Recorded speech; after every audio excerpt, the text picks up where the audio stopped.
அவன் அது கொடுத்தா இது கொடுத்தா நீ ஏதாவது வாங்குன கொன்னே போடுவேன். ஜாக்கிரதை. இவங்களும் வாங்கி தர மாட்டாங்க, வேற யாராவது வாங்கி தந்தாலும் வாங்கி விட மாட்டாங்க. நான் அதிர்ஷ்ட கட்ட. குழுகுழு மெச்சின்னு நீயாவது வச்சுக்க.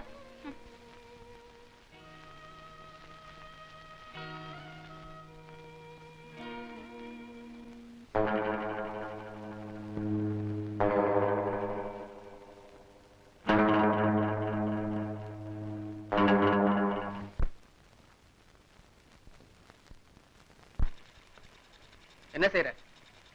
நான் இல்ல, மிஷினே துணி துவைக்குது. இத நீ எனக்கு சொல்லி கொடுக்குற நேரம். இனிமே அவன் பூ கொடுக்கறான், புடவை கொடுக்கறான்னு வாங்குன கொன்னுடுவேன். இந்த பூ எனக்கா? என்ன எனக்கா? தெரியற மாதிரி வச்சு தொலைக்காத, தெரியாத மாதிரி வை. அது எப்படி பூ வைக்கணும் தெரியாம வைக்கணும்? அதெல்லாம் எனக்கு தெரியாது. தெரியாத மாதிரி வைன்னு சொன்னா தெரியாத மாதிரி வைக்கணும்.